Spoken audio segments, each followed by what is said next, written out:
Y por eso vamos a estar en esta serie de 3 sermones, comenzando hoy con la parte 1 de los milagros mesiánicos de Jesucristo. Así que preparados nuestros corazones, quiero darles una pequeña introducción global de donde nosotros nos encontramos en este momento.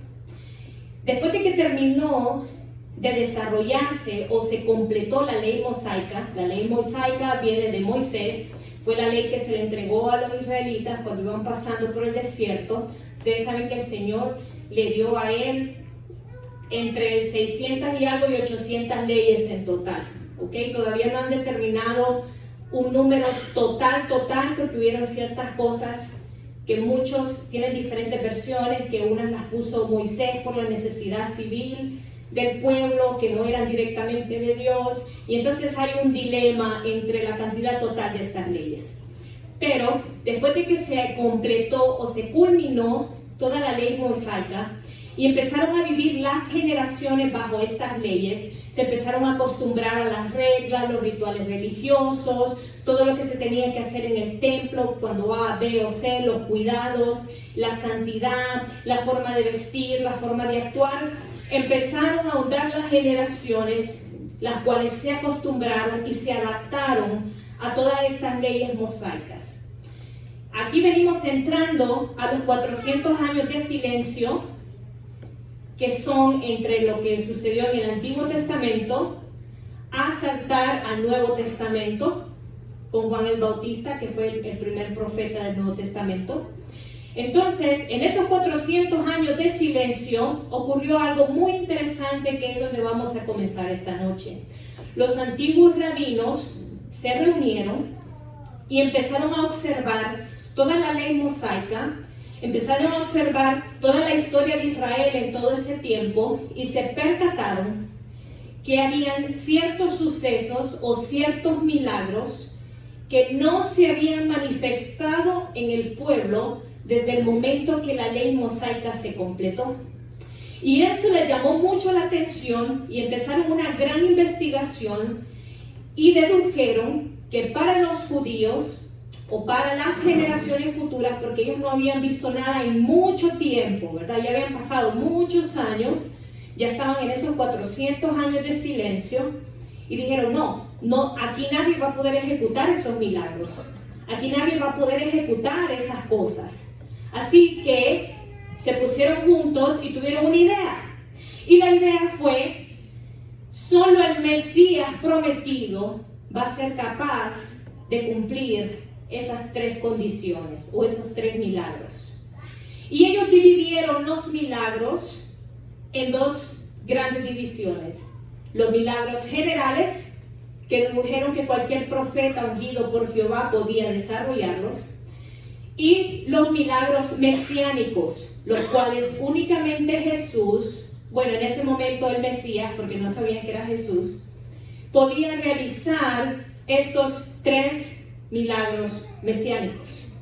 Y por las generaciones, ellos empezaron a analizar y a observar en el momento en que estas manifestaciones salieran a la luz, y iban a disponerse de 3 criterios. Si la persona quién era la persona a la que se le había hecho el milagro, si esta persona cubría las condiciones para poder desarrollar este milagro en esta persona, y quién había hecho el milagro en esta persona, ¿verdad? Pero esto fue la reunión de los antiguos rabinos.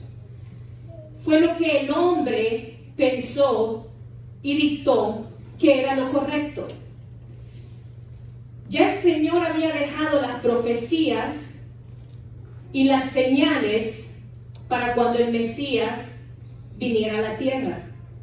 Pero a los rabinos eso no les fue suficiente y ellos tomaron toda la ley, tomaron la historia, tomaron los milagros y aparte de las profecías del Señor decidieron que el Mesías tenía que cumplir también estos 3 milagros dispuestos por ellos, para saber que realmente y reconocer de que Dios había mandado al Mesías prometido. Para el hombre no fue suficiente lo que Dios mandó como prueba. El hombre siempre quería una prueba adicional sobre lo que Dios ya había dispuesto.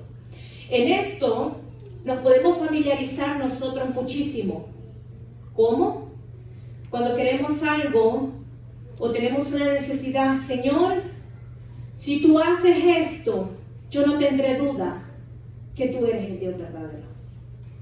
Señor, si tú me cumples este milagro, yo me entregaré totalmente a ti, porque ahí sí yo sé de que no hay por ningún otro lado, que solo tú pudiste haber hecho esto, Señor.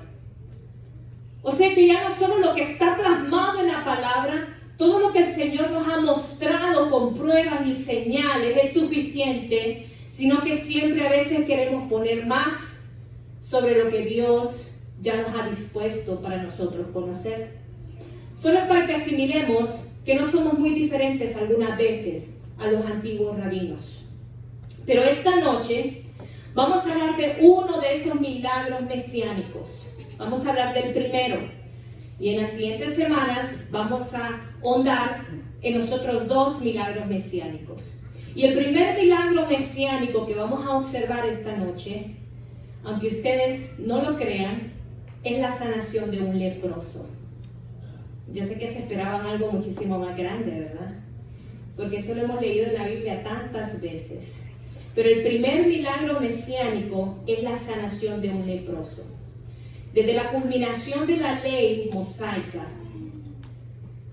oiga bien, desde que se culminó la ley mosaica, no se había reportado ni un solo caso de ningún leproso sanado. Ahora vamos a hacer memoria. Los que hemos leído el Antiguo Testamento sabemos que hubieron dos ocasiones donde leprosos fueron sanados.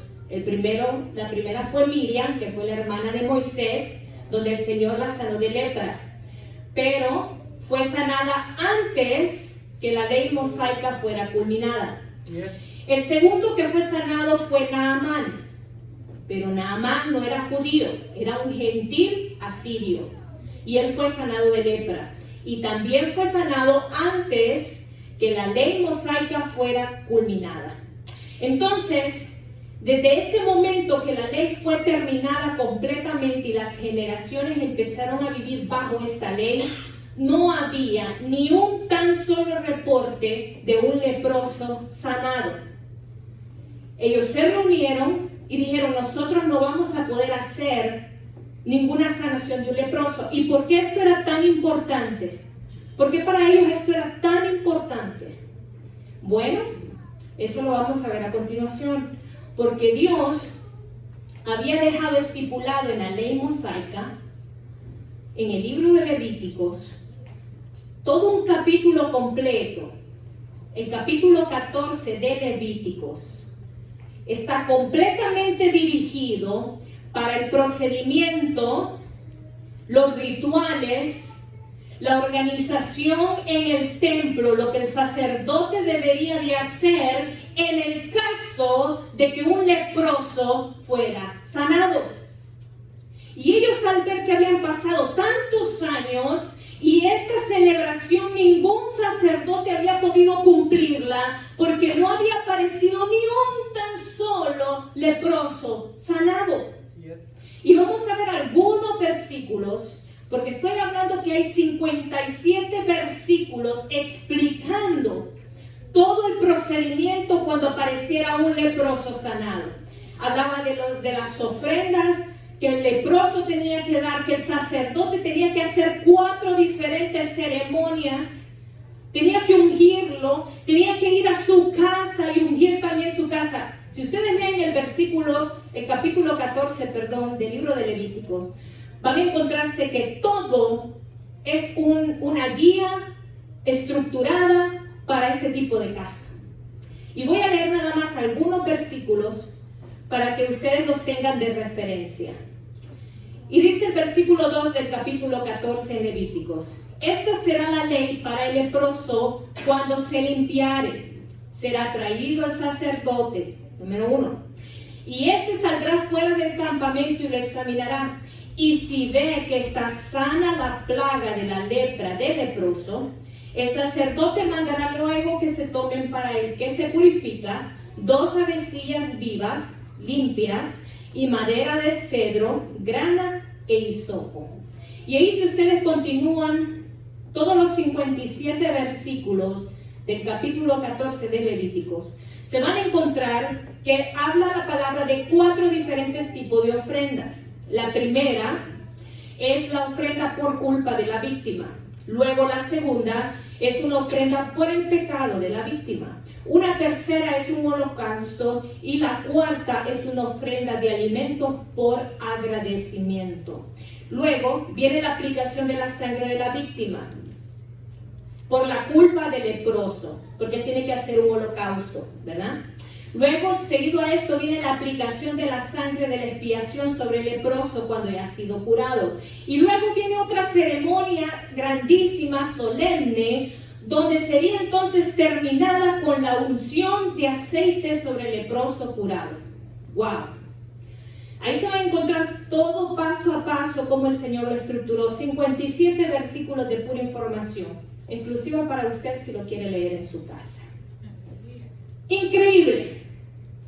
Entonces los rabinos decían, ¿cómo es posible que el Señor, dejando tanta instrucción para este caso específico, no haya podido haber ni un tan solo leproso sanado?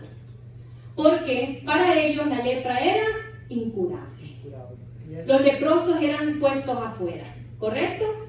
Pero ocurre algo sorprendente en Lucas capítulo 5, versículos 12 y 13. Les pido que me acompañen. Y dice la palabra del Señor: sucedió que estando él en una de las ciudades, está hablando de Jesús, se presentó un hombre lleno de lepra, el cual viendo a Jesús se postró con el rostro en tierra y le rogó diciendo: Señor, si quieres, puedes limpiarme. Entonces, extendiendo él la mano, está hablando de Jesús, le tocó diciendo: quiero, sé limpio. Y al instante la lepra se fue de él. Los leprosos eran la escoria de la comunidad judía, porque el que entraba en contacto con el leproso era considerado inmundo. El leproso no podía ir al templo. Los sacerdotes no se acercaban al leproso, ni siquiera para ver si respiraban o no, porque el sacerdote tenía que estar limpio para Jehová. No los dejaban entrar en la ciudad. Para ellos tener que caminar o hacer algo, tenían que rodear la ciudad. Tenían que portar cierta vestidura para que todos reconocieran que era un leproso. Y si alguien entraba en contacto cercano, tenía que considerarse inmundo por 7 días. Tremendo. Pero Jesús no solamente sanó al leproso. Jesús hizo lo que ninguno jamás se hubiera atrevido a hacer con un leproso, ni siquiera sus familiares. Jesús lo tocó. ¿Y sabemos quién era Jesús? Una palabra de su boca hubiera sido suficiente. Una palabra de su boca. Pero Jesús lo tocó y lo sanó completamente de su lepra. Ahora vamos a entender uno de los versículos más controversiales de la Biblia, y está en Lucas 5:14, y dice: y él le mandó que no lo dijese a nadie, sino le dijo: ve, muéstrate al sacerdote y ofrece por tu purificación según mandó Moisés, para testimonio a ellos. Así es. A ellos. Sí. Y nosotros muchas veces nos preguntamos: ¿por qué será que dijo a ellos? Porque Jesús siempre le dio la honra y la gloria ¿a quién? A Dios. Siempre que hacía un milagro, para que mi Padre sea glorificado, para que conozcan quién es el que me ha enviado. Siempre le dio la gloria a Dios. Pero en este momento específico, Él aclara y dice: esto es para testimonio de ellos. El Señor los mandó donde los sacerdotes, al lugar donde Él no podía entrar por años. Este era un hombre que estaba completo, lleno de lepra, dice la palabra en Lucas. No solamente tenía lepra en una mano, lepra en un pie. Era un hombre que ya estaba a punto de morir. Tenía lepra en todo su cuerpo. No había manera de ocultar la lepra. Naamán la ocultaba, ¿sí o no? Este hombre no la podía ocultar. Y Jesús lo manda al lugar que él tal vez tenía años o casi toda su vida que no podía entrar, al templo. Ahora sí eres honroso de poder entrar ante el sacerdote y muéstrate y ve a dar tu ofrenda como lo dictó Moisés en el capítulo 14 de Levíticos. Y ahora por primera vez ellos van a hacer el ritual que tienen que hacer por la curación de un leproso. Tremendo, hermanos. Y le dice, para testimonio a ellos. Porque ellos necesitaban una prueba más del Mesías. Ellos necesitaban un eslabón más para darse cuenta que el Hijo de Dios había sido enviado. Entonces esto que estoy haciendo es para testimonio de ellos. Para que ahora comprendan, si no es por la ley de mi Padre, por la condición que ellos pusieron como hombres, de que yo soy el que soy. Amén, gloria a Jesús. Muchas veces el Señor cumple nuestros deseos y anhelos del corazón. Cuando le pedimos a veces erróneamente. El Señor no tiene necesidad de probarnos quién es Él. Él es el que es. El que es, el que era y el que ha de venir. Amén. Pero aún así Él dice, para que se quite toda duda de tu corazón, para que tú me anheles con toda tu alma y todo tu ser, te voy a demostrar que yo soy el Rey de Reyes y Señor de Señores. Y Él viene con su misericordia y hace milagros inimaginables. Dígame a mí en esta casa si hay alguien que pueda decir que el Señor nunca ha hecho un milagro en su vida. Yo le aseguro que Él ha hecho más de uno solamente el día de hoy. La hermana Blanca dijo algo muy interesante. Hoy muchos no han podido llegar a esta hora. Usted y yo estamos aquí por la gloria de Dios. Dígame qué milagro es más grande que es. Y a veces le pedimos al Señor por sanación, milagro financiero, por un trabajo. Y Señor, te prometo que te voy a servir, que te voy a honrar. Y yo no estoy hablando de las ofrendas. Yo no me vendo tan barato. Estoy hablando de nuestro corazón. Y cuando el Señor nos cumple el milagro y decimos gloria a Dios y hacemos fiesta por unos días, a los meses se nos olvidó. Y el Señor que tiene que volvernos a probar que Él es el Rey de Reyes y Señor de Señores. Eso es lo que le pasaba a estos rabinos y es tan doloroso, hermanos, que ellos teniendo la verdad, el Sanedrín, la palabra, la Biblia, se la sabían. Pusieron condiciones sobre el Mesías y Él con su amor y su misericordia, como diciendo, para que sepan que yo soy, que estoy de su lado, que yo no soy su enemigo. Jesús no es tu enemigo, Él es tu amigo y te ama con todo su corazón. Bendito Dios. Él te ama con amor eterno, con gran misericordia. Por eso te he hecho la invitación para que estés aquí, porque es Él el que nos llama, no es el hombre. Entonces los rabinos pusieron junto de que si ellos llegaban a ver uno de estos milagros mesiánicos, se activaba lo que ellos llamaban el sistema de observación. Consistía en que por 7 días iban a observar al individuo el cual hiciera uno de estos milagros mesiánicos para determinar si había posibilidad de que este fuera el Mesías o si nada más había sido un argüentero o uno que se creía y no era nada y tal vez fingió el milagro, ¿verdad? Porque era tan importante para ellos. Entonces ahora vamos a ver lo que ocurrió en Lucas capítulo 5 versículo 17, y esto fue antes de que Jesucristo hiciera otro gran milagro, que fue la sanación de un paralítico. Y dice la palabra del Señor: aconteció un día que Él estaba enseñando y estaban sentados los fariseos y los doctores de la ley, los cuales habían venido de todas las aldeas de Galilea, de Judea, de Jerusalén, y el poder del Señor estaba con Él para sanar. Aquí nosotros nos encontramos que Jesucristo estaba en una casa enseñando la palabra de Dios.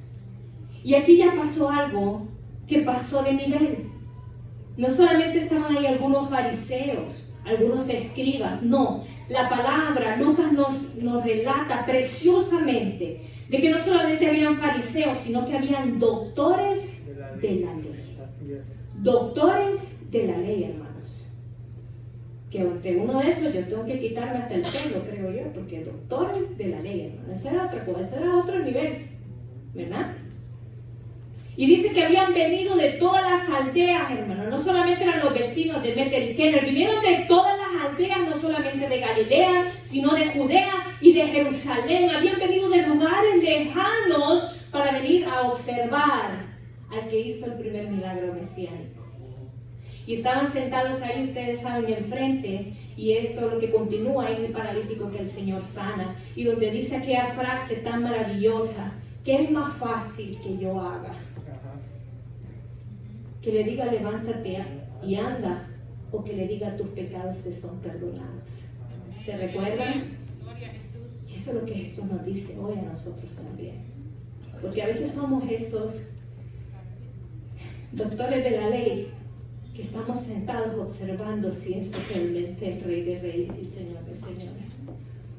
Y nos dice, ¿qué es más fácil? ¿Qué es lo que tú quieres? Que te diga, estás sanado, vete tranquilo.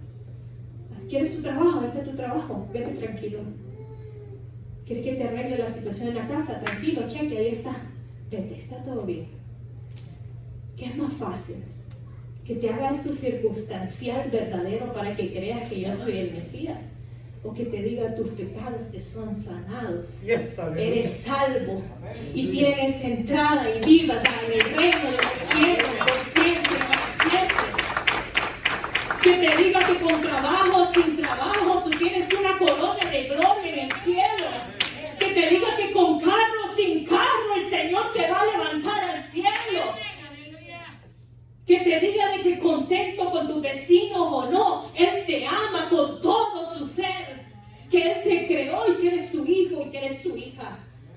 Y el Señor nos pregunta y nos dice, ¿qué se te hace más fácil? Que te dé algo pasajero que mañana te vas a olvidar porque va a salir otra necesidad. O que te diga te amo y te he limpiado de toda la basura que tal vez hay en tu corazón. Que te ha dicho que ahora te ha hecho digno y coheredero del reino de los cielos juntamente con Cristo. ¿Qué se te hace mejor ahora, hermano y hermana? ¿Cuál es el anhelo de Dios para ti esta noche? Y eso es lo que está ocurriendo. Ahora, ¿qué trae esto para nosotros hoy? La lepra es simbolismo del pecado. El pecado es la causa de la separación y la muerte. Muchos de nosotros tenemos lepra en el corazón. Hay raíces de amargura, hay falta de perdón, hay daños, hay dolor, hay pecados ocultos, hay vicios, hay depresión, hay maldad, hay falta de fe, hay lepra en nuestro corazón, hay lepra en nuestro corazón. Y a veces buscamos ser sanados, estamos buscando un milagro. Muchas veces vamos a los lugares, venimos a las iglesias y queremos ser sanados. Queremos que otras personas nos sanen. Y a veces, ¿qué encontramos? Dolor, golpes, latigazos. Que en vez que nos amen, nos miren como pecadores y nos señalen. Y a veces nuestros corazones terminan más lastimados y hechos polvo de que cuando nosotros los entregamos a confianza a alguien más. Hay instrucciones precisas en la palabra de Dios de cómo tratar con un leproso espiritual. ¿Sabía usted eso? Y lo primero que dice el Señor es: un nuevo y gran mandamiento les doy, y es amarás a tu prójimo como a ti mismo. Y el Señor nos dijo: ámense los unos a los otros, porque todos pecamos y no somos nadie para juzgar los pecados del vecino. Así es. No somos nadie para juzgarlos. No somos nadie para sentirnos más que los demás. No, hermanos. Dice el Señor, trátense con amor fraternal, no fingido. Porque así como usted y yo merecemos la gracia de Dios, esas personas también merecen la gracia de Dios. El Señor nos deja claro que aunque vayamos a muchos lados, aunque muchos nos ignoren, nos dañen, nos maltraten, el Señor a través de su palabra nos deja una gran enseñanza, y eso también se lo enseñó a su pueblo. Y es lo siguiente: nadie tiene el poder de sanar y limpiar tu lepra. El único que tiene el poder de sanar tu lepra es Jehová de los ejércitos. El único que tiene el poder para sanar esa lepra de tu corazón es Jesús. A veces buscamos en el lugar equivocado, iglesia. Ponemos nuestra confianza en otro hombre.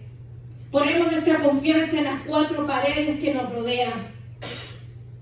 Pero el Señor dice, van a pasar muchos años y vas a disciplinar, castigar, sentar, ofender y correr a tus prójimos, a tus hermanos, queriendo corregir una lepra que el hombre no puede sanar. Solo Jehová puede sanar nuestra lepra. Usted puede estar en disciplina toda una vida, pero si Jehová no ha tocado su corazón, esa lepra no sana. Usted no solamente necesita palabra, usted necesita un toque del Señor en su vida.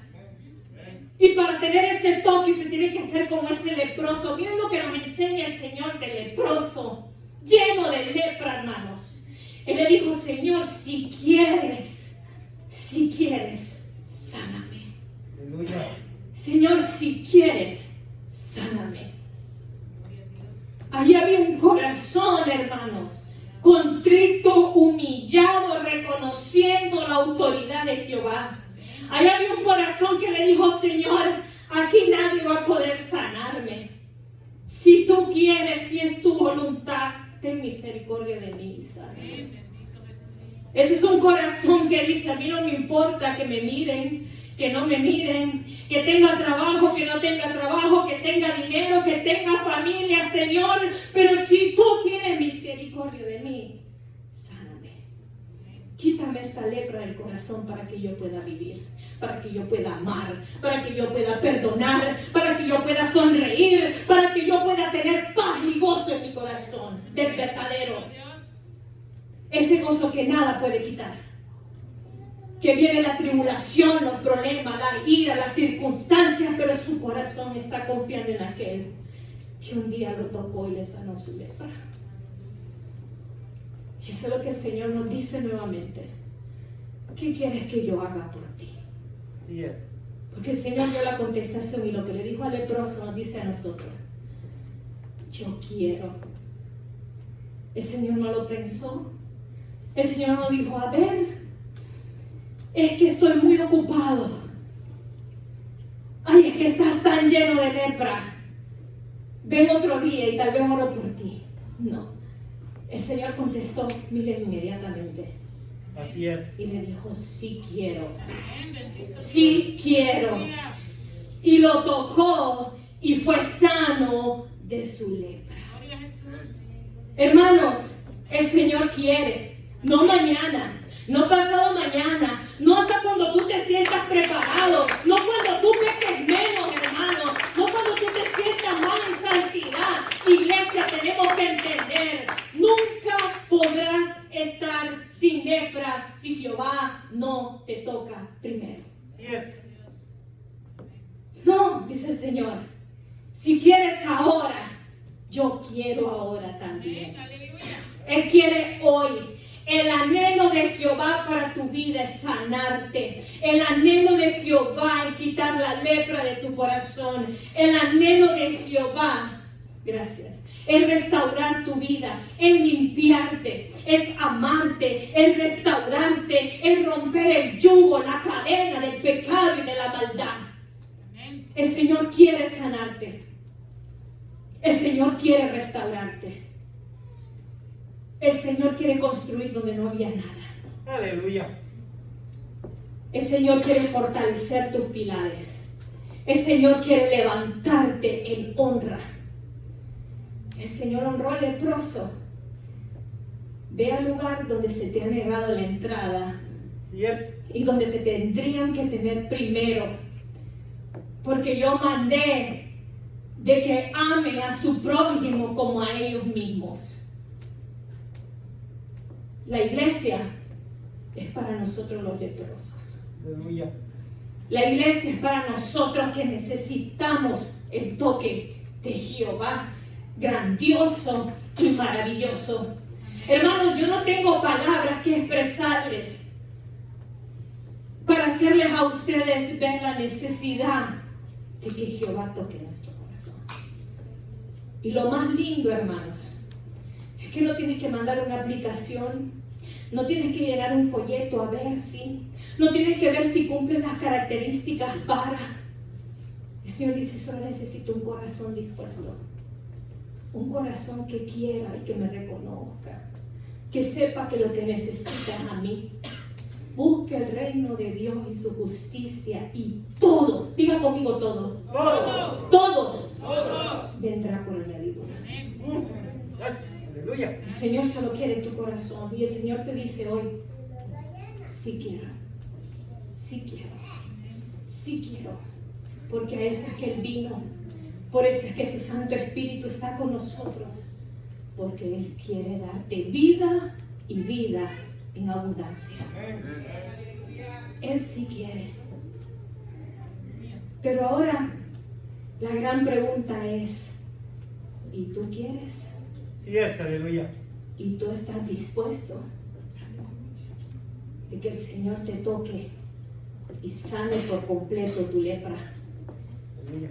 Y que ahora quitada la piedra, tú puedas caminar con la frente en alto y presentarte ante el lugar santísimo y decirle, Señor, heme aquí, porque tú me has sanado, porque tú me has restaurado, porque tú has convertido mi tristeza en alegría, tú has convertido mi llanto en gozo, tú has convertido mi depresión en paz, en tranquilidad, tú has convertido mi trauma en algo grandioso para poder ayudar a los demás.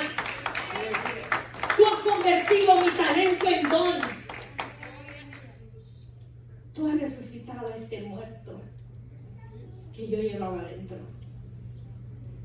Ahora sí, Señor, úsame como tú quieras. Porque a mí no me cabe ninguna duda, que tú eres el único y el verdadero, el gran yo soy. ¿Usted se imagina a ese leproso, hermano? ¿Usted se imagina la cara de ese leproso?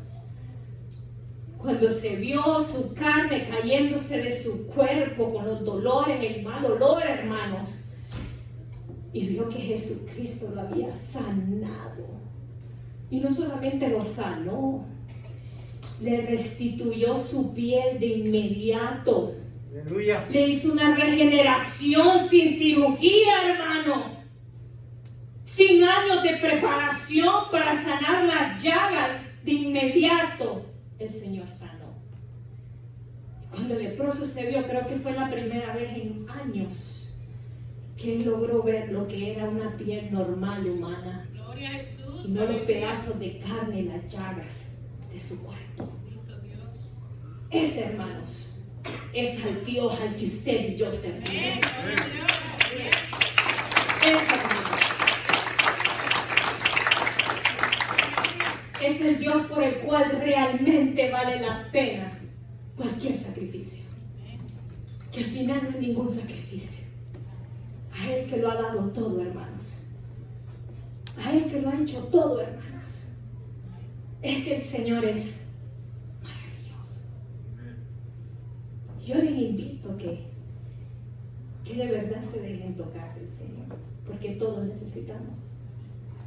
Todos necesitamos, hermanos. Yo cada mañana le digo, Señor, toca mi corazón porque yo necesito mucho de ti. Aleluya. El día que usted sienta que no necesita un toque del Señor, hermano, quiere decir de que andamos bien mal. Así es. Porque todos los días hay una lucha entre la carne y el espíritu.